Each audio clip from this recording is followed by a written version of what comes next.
Mga ka-LM, mayroon po tayong pag-uusapan ngayon na panibagong motor na tiyak na magugustuhan nyo. Sa ginanap nga na Inside Racing ay dito pinapakita taon-taon ang mga panibagong motorsiklo na ilalabas pa lang sa Philippine market. At isa nga sa nag-participate dito ay ang Skygo Philippines. Nawindang ang lahat sa inireveal ng Skygo Philippines na panibago nilang mga scooter. At isa nga rito ay ang Bolt 150. Sa unang tingin pa lang ay aakalain mong ito ay isang maxi scooter dahil nga sa lapad ng kanyang pangangatawan, makisig, maporma at talagang maskulado ang datingan. At ang kagandahan pa nun mga ka-LM, very affordable ang kanyang price tag dahil mayroon lamang po itong presyong 115,000 pesos. Sa mukha pa lang ng scooter na to mga ka-LM ay talagang maaakit ka na dahil nahahawig po ito sa Bumblebee na parang transformer ang kanyang dating. At mayroon naman po itong separated na dalawang headlight sa kanan at kaliwa. At may partition po ito sa gitna. Mayroon po siyang high beam and low beam. At agaw pansin din po ang kanyang split na daytime running light na parang nagsisilbi nitong eyeliner dito po sa kanyang headlight. At sa bandang ibaba naman po, mayroon pong rounded shape na ilaw rito na parang nagsisilbing kanyang bibig. At nandirito naman po located ang kanyang passing light na kung saan ay pwede po nating gamitin kapag tayo po ay mag-o-overtake. At very unique din ang dating nitong kanyang taillight dahil separated po ito sa kanan at kaliwa. Agaw pansin din po itong kanyang split na daytime running light.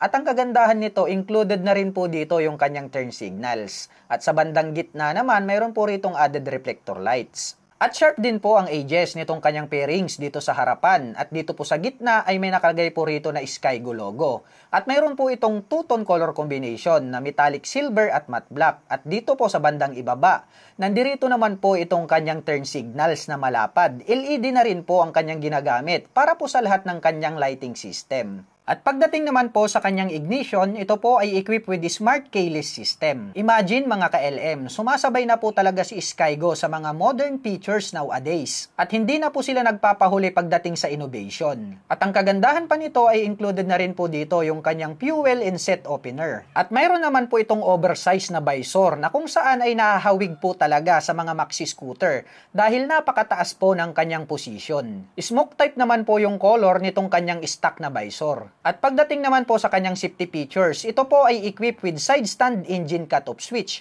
na kung saan kapag naka-engage po ang ating side stand ay hindi po mag-o-operate or tatakbo or magbubukas ang scooter. Sa ganitong paraan ay maiiwasan po natin na madisgrasya dulot po ng side stand. At malapad na din po itong kanyang pillion board at mayroon din po itong footrest extension na kung saan ay pwede po nating i-stretch ang ating mga paa kapag nangangalay na. At very noticeable naman po ang mga buttons na ginamit nila rito dahil kulay pula po ang kanyang engine kill switch at ang kanyang electric starter. At dito po sa gitna ay meron pong on and off selector para naman po sa kanyang headlight. Habang dito naman po sa kabila ay kulay dilaw naman itong kanyang passing light at ang kanyang horn. Kulay asul naman ang kanyang high beam and low beam at nandirito po sa gitna ang kanyang turn signal selector. At pag-usapan naman natin ang kanyang engine specifications. Ito po ay mayroong 149.3 cubic centimeter engine displacement.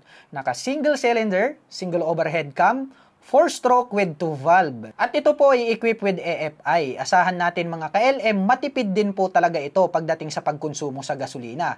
Dahil nga po ito ay naka-FI na. At ang kagandahan nito mga ka-LM ay equipped na rin po siya ng liquid cooling system na kung saan ay pwede po natin siyang ibabad maghapon magdamag sa biyahe. Ito po yung madalas hinahanap ng ating mga riders dahil mahilig po silang mag-long rides pang daily use o di kaya ginagamit pang courier service. Ang gusto po nila ay more reliable pagdating po sa mga babaran at malalayong mga biyahe. At nakakapag-provide naman po ito ng maximum power na 9 kW at 8,500 RPM. Malakas na rin, no? Saktong-sakto lang yung kanyang bilis mga ka-LM. At nakakapagbigay naman po ito ng maximum torque na 11.8 Nm at 5,500 RPM. Malakas na rin mga ka-LM, medyo torque na rin. Maaasahan na rin po natin ito pagdating sa mga akyatan. At mayroon naman po itong compression ratio na 10.6/1. At may bore and stroke naman po itong 57.3/57.9. At napakalaki din po nitong kanyang fully digital meter panel display at ito po ay colored. At napakalaki din po ng kanyang mga fonts kaya makikita po natin ng mas malinaw ang lahat po ng mga full detailed informations na kinakailangan po nating malaman sa biyahe. At dito naman po sa kanan ay nandirito po itong kanyang right side pocket na kung saan ay pwede po nating paglagyan ng ating mga gloves, coins, or maliliit na gamit. At pagdating naman po sa mga suspension sa harapan, ito po ay equipped with traditional telescopic fork, gaya lang din ng mga traditional na scooters. Habang dito naman po sa likod, ito po ay mayroong dual shock absorber. Ang kagandahan po nito ay more reliable dahil nakakapagbigay po ang dual shock absorber ng balance na bouncing performance. At dito naman po sa left side pocket, more spacious po ito at pwede po tayong maglagay rito ng mobile phones. At ang kagandahan po nito ay meron na din po itong integrated na USB charging port. At para naman po sa mga kababayan natin na balak gawing courier service ito or di kaya pang daily service, nothing to worry about kapag malulobat na po ang inyong mga dalang mobile phone or gadgets. Dahil pwede nyo po itong i-recharge anytime, anywhere. At pag-usapan naman po natin ang kanyang braking system. Sa harapan, ito po ay equipped with single rotor disc brake, rounded shape, along with single pot caliper.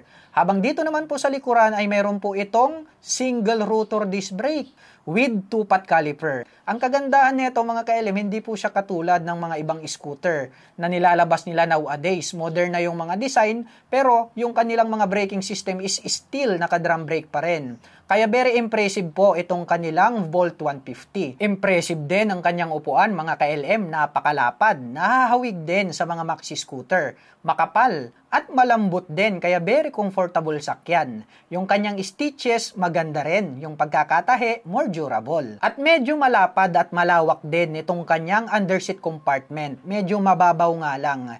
Pero saktong-sakto na ito mga ka-LM. Marami na rin po tayo ritong mailalagay na mga personal belongings gaya ng jacket, papers, tools, at iba pa. At ang kagandahan nito mga ka-LM ay located na po rito sa gitna ang kanyang fuel tank. More accessible na po siya. Hindi mo na po kailangang tumayo mula sa pagkakaupo kapag ikaw ay magpapagas dahil nga po nandirito na siya sa gitna. At ito po ay mayroong fuel tank capacity na 13 liters. Imagine mga ka-LM, napakalaki ng kanyang fuel tank capacity. At mayroon naman po itong average fuel consumption na 40 to 45 km per liter. At pagdating naman po sa mga sukat ng gulong dito sa harapan, ito po ay mayroong 110/70-13 tubeless tires na po ito. Napakalapad na po nitong kanyang stock tires dito sa harapan. Habang dito naman po sa likuran, ito po ay may sukat na 130/70-13.